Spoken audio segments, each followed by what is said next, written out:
Hi everyone, Noemi Martinez here, and I'm going to be sharing with you guys my personal approach to what I consider to be my effective studying techniques compared to those that are explained on our chapter 8 of the textbook. So, when it comes to studying effectively, I've developed a few techniques that I've seen personally work well for me. And they do differ a bit in what is explained in our chapter 8 book, which focused mainly on memory. And personally, I like to use a mix of methods. It's not just one cemented idea. So I like to use an array of methods that are evidence backed and others that are not so evidence backed. So I find myself often rereading my notes. My notes to me are probably one of my favorite methods of studying. I like to highlight key concepts and create visual summaries, like charts or color coded concept maps, just to help me understand the material better.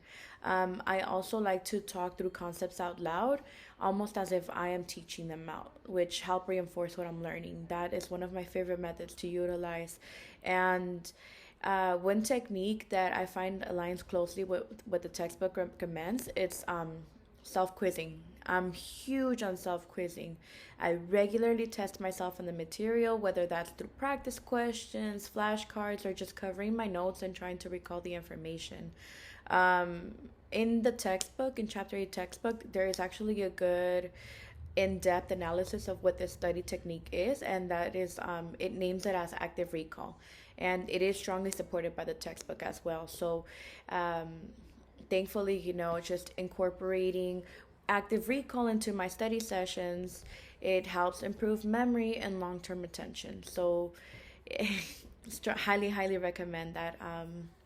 It's basically like you preparing for an exam before you get the exam, and feeling more confident, less overwhelmed, less stressed when it comes to actually taking the exam.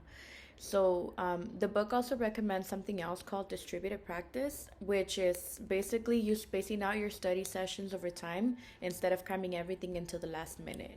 And while sometimes I lean more towards last minute reviews, I found that spreading my study time out does help me feel more prepared and less overwhelmed or stressed. Specifically when it comes to time management, we're all adults, and so sometimes we find ourselves getting lost in just everything that is life. And it's easy to procrastinate and leave everything to the last minute. But I do find that, doing actively using distributed practice method and just take away at least 5 minutes of your time to just study a little bit, whether it's something that you confidently know already or just something that is new to you. Just study it. 5 minutes minimum I give myself. Or even if you're driving to the supermarket, I do this often. When I'm alone in my vehicle, I'll just, if I'm going to the supermarket, I'm just thinking, like an example right now, I'm studying for my practical for anatomy and physiology class, and right now we're doing the axial skeleton part and the appendicular. So I start practicing with myself. I'm just frontal bone, maxilla, zygomatic. I just start.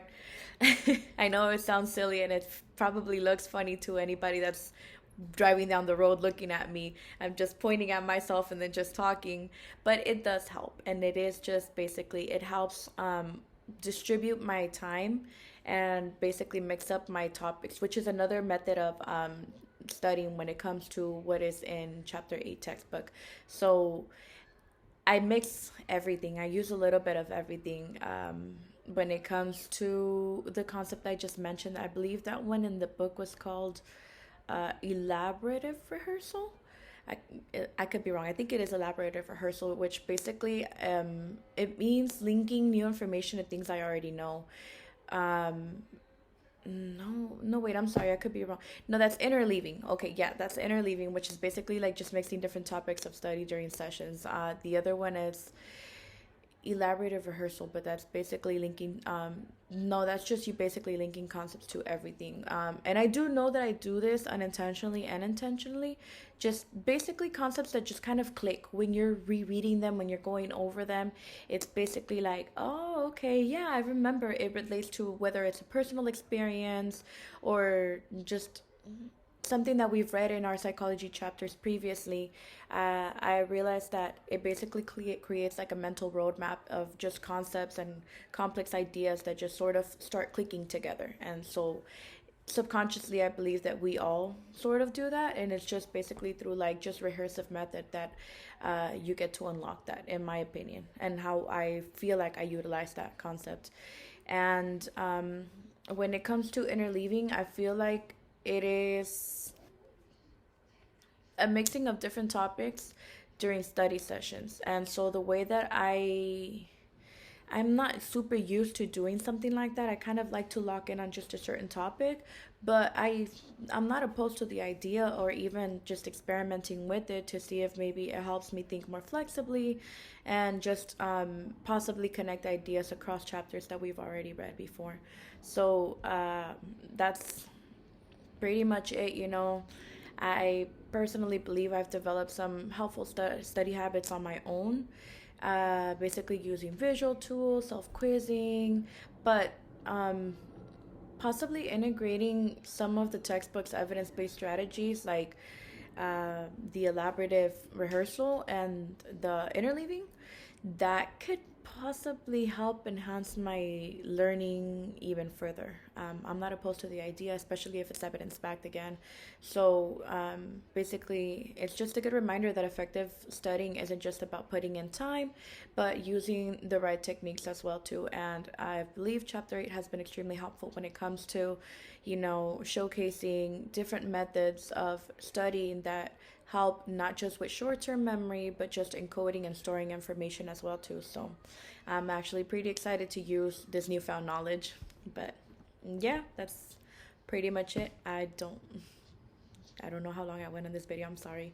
But yeah, you guys, bye.